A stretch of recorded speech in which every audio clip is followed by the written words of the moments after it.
Hey Judy, what's wrong? It was a cold day, with Christmas songs playing everywhere in the city. I stopped to admire a tree ornament that caught my eye. My husband, his breath visible in the chilly air, turned his head to look at me from a few steps ahead. He smiled softly, his ears red from the cold. I adored the way he looked at me. Nothing. Let's go home and have dinner. I made hot stew for this especially cold day. Sounds great. Laughing, we held hands and walked down the street. From somewhere, a familiar Christmas song reached my ears. My name is Judy, and what I'm about to tell you is a rather strange Christmas miracle I experienced a few years ago, along with the story leading up to it. You're late. Before I could respond, my husband Dan's anger hit me like a wave. Where have you been? I just went to the closest deli, I replied.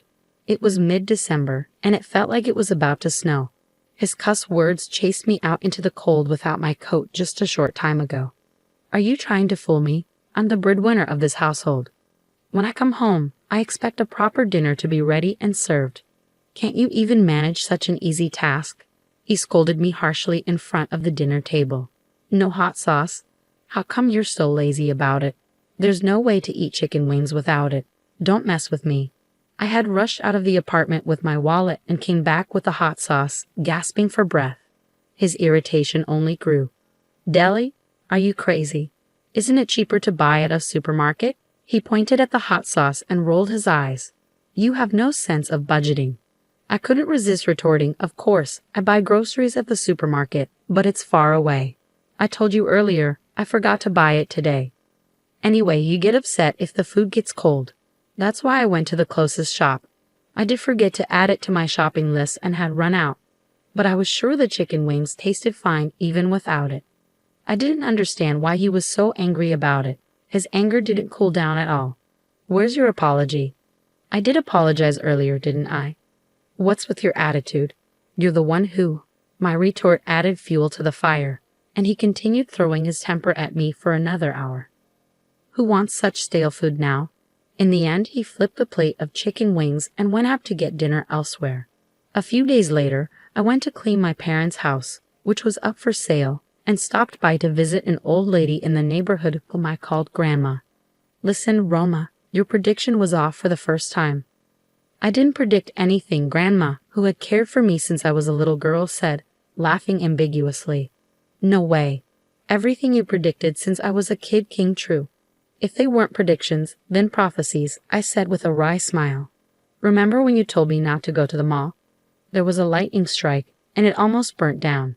Another time, you insisted I go out when I wanted to stay home, and my house got robbed. If I had been home, I would have faced the robber for sure. I still got chills remembering it. The robber was caught later with a knife in his pocket. What if I had been home that day? Grandma's predictions often came true, like she was a real prophet. Hey, Grandma. Yes. Even though she said it was all in my mind or just a coincidence, she listened when my voice became serious. I don't think I would have been prepared for my mom's illness if you hadn't told me. She was my only family, and you gave her peace of mind by telling her I'd be blessed with something special one Christmas not far away. My mom was relieved to know I'd have a bright future before she left me. She told me about it in her hospital bed, and it was a ray of hope for her. Seeing her content about it was a sign of her love for me. That's why when Dan proposed to me on Christmas Day, I thought it was just as you predicted. I met him through a mutual friend. He seemed like a humble and gentle guy back then. But once we got married, he turned into an arrogant husband. Just like the hot sauce incident, he got upset over trivial matters. He complained the food was too cold or the salad was too lukewarm, even though he was the one who let it sit while he played on his phone. He criticized everything I did, from cleaning the apartment to washing clothes. Nothing I did was up to his liking, which made me feel trapped and suffocated. I don't want to go back home to him, I whined to Grandma, feeling a sting in my nose. Now it's almost sunset. Don't you have to go back and cook dinner? She glanced at the sky and rushed me, though I was slow to move. Feeling softly rejected, I stood up lazily. You're going to be okay as long as you stand your ground. Even though you'll have struggles, you're going to be happy one day. You'll have a Christmas that will make you jump up and down in joy. So just live straight and truthfully. God is watching. I quickly turned around at her words that softened my heavy heart. Is it a prophecy? Let's see. I'm just an old woman, she said with another ambiguous smile, baffling me. Let's see if I put more effort. Dan might change. I tried to shift my mood, thinking it might have been too early to judge her original prediction. But then it was dinner, massages, ironing his shirt. Dan's hostility toward me only got worse. It wasn't even a year since we got married, but it became normal for him to order me around. Instead of a single kind word, he was constantly grumpy and overbearing. Who do you think you are? He snapped at me one night. What did I do? You don't have the decency to welcome me back home. Who do you think you were to hang around outside until now? I have to warm up my food in a microwave. God darn you. His menace made me sigh. I told you, right? I had a co-op meeting tonight. I even left a note on the table for you. Shut up. That's not an excuse for lazy cooking. What do you mean? I didn't cut corners. I prepared the main dish and sides as usual. If it's not freshly cooked, it's called cutting corners. His logic was messed up. I should be prioritized before anyone and anything. I've been feeding you. You're my wife. You must obey me. That's crazy, I said, stunned by his incomprehensible demand. You have no family and relatives and can't live on your own. A scum like you should shut up and just worship me. If you can't, I'll divorce you, he smirked. It seemed to me that he was releasing his stress by making me obey him. Anyway, give me a foot massage. I tried my best to restrain myself from snapping back at him. He would just become angrier anyway. Most of all, I had nowhere to go in the midst of sleet at night. So I sat down on the floor to give him the massage. My life continued like this until one day, I fainted from excruciating pain in the middle of grocery shopping and was taken to the hospital by ambulance. I don't understand, I murmured, my mind going blank as my doctor explained my condition. This virus is transmitted by sexual intercourse. I had your husband tested as well, and both of you have it. You didn't realize it because there were no symptoms. As far as I can tell, you need surgery. I'm very sorry to say this, but I think the chance of conceiving in the future seems extremely unlikely. Dan followed the doctor hurriedly as he left. I can't have a baby, I repeated to myself. As I absorbed the news, my blank mind slowly filled with darkness. I needed to know more. I tried to follow my doctor and Dan on wobbly legs. Wait, doctor, Dan. But I froze when I heard their conversation. So must everyone out there get tested? Exactly. They must be treated all at once. Otherwise, there's no point. It keeps coming back to you. Would they know what the test is for? Of course, my doctor replied, growing irritated. Listening with despair, I realized the bottom line. Dan had at least 3 girlfriends and was still seeing them. I complained to a picture of my mom in an empty room. I had hoped, even though he's not a good husband now, he might change once we have a baby. I kept Grandma's words about eventual happiness like a good luck charm. But I guess I was wrong.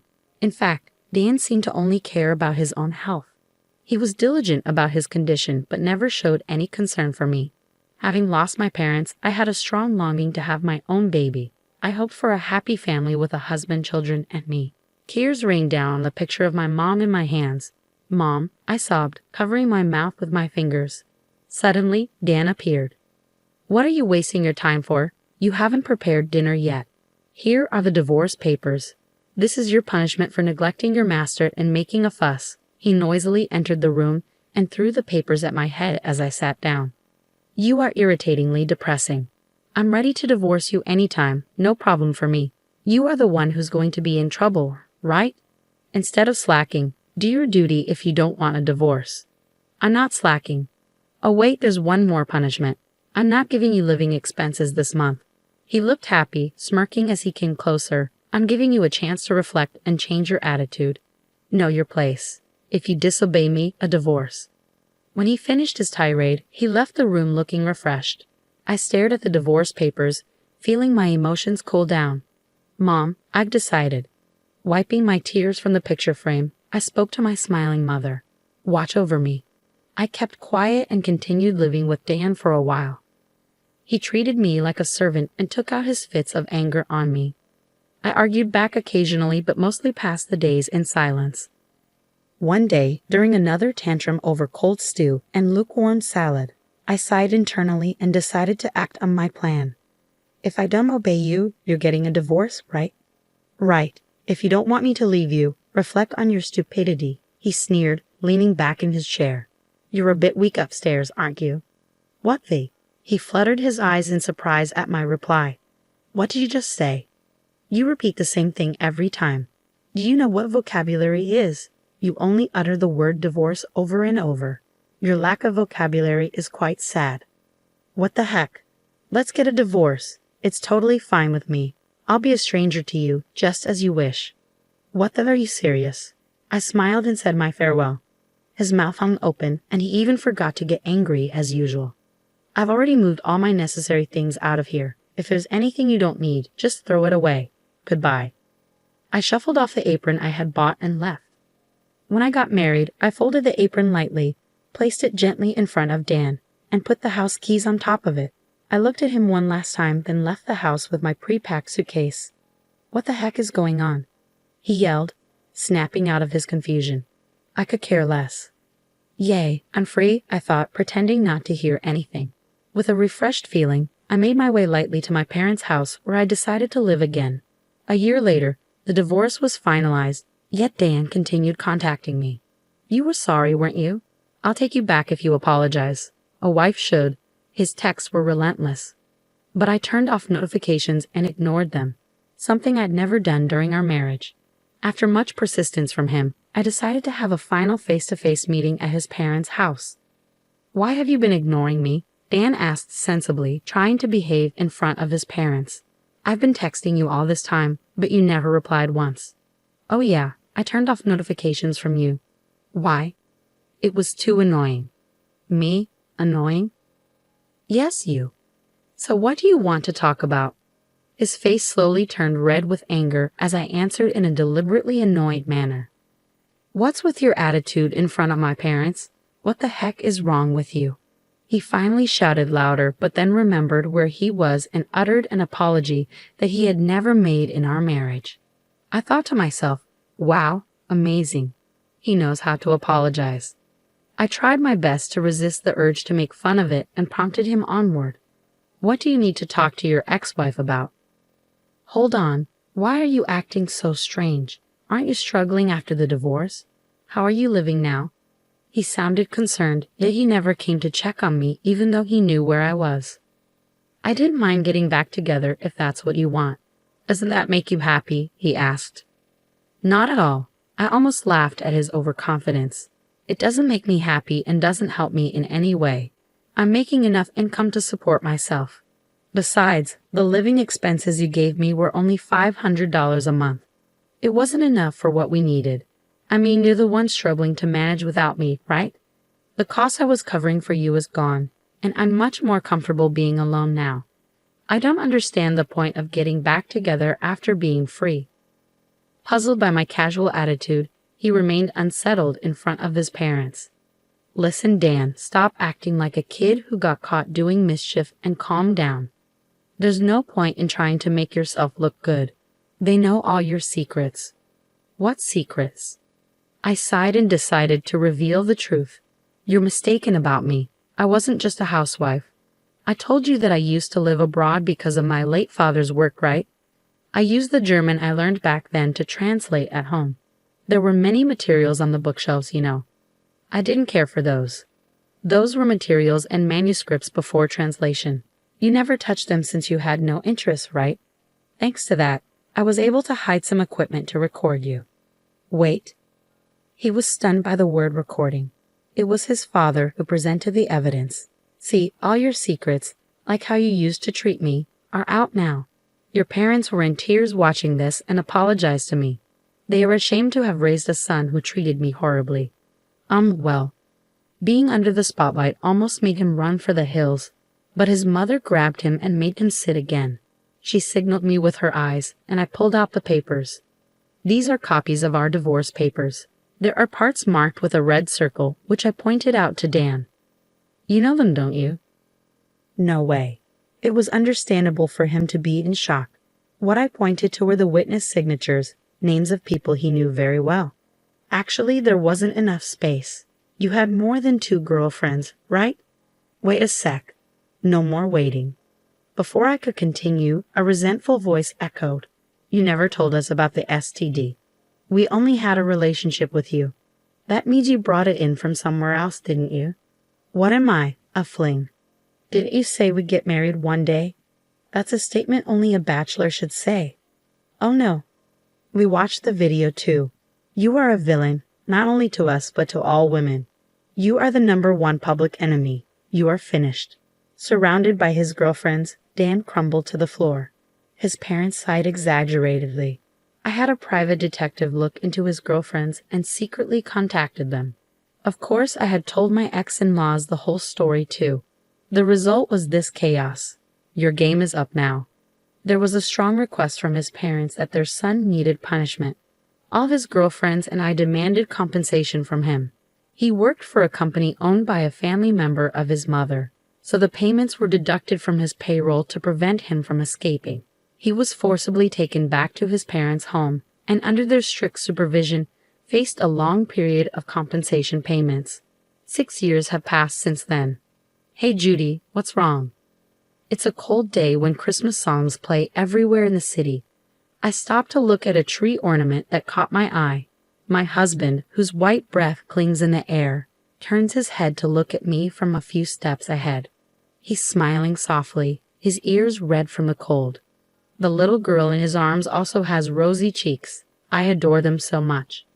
Grandma's prediction is actually amazing, I murmured. My current husband is surprisingly the brother of one of Dan's girlfriends. I hit it off with the girlfriends afterward and sometimes hang out with them. I met him by chance, and he gently soothed my depression. It's really a strange story.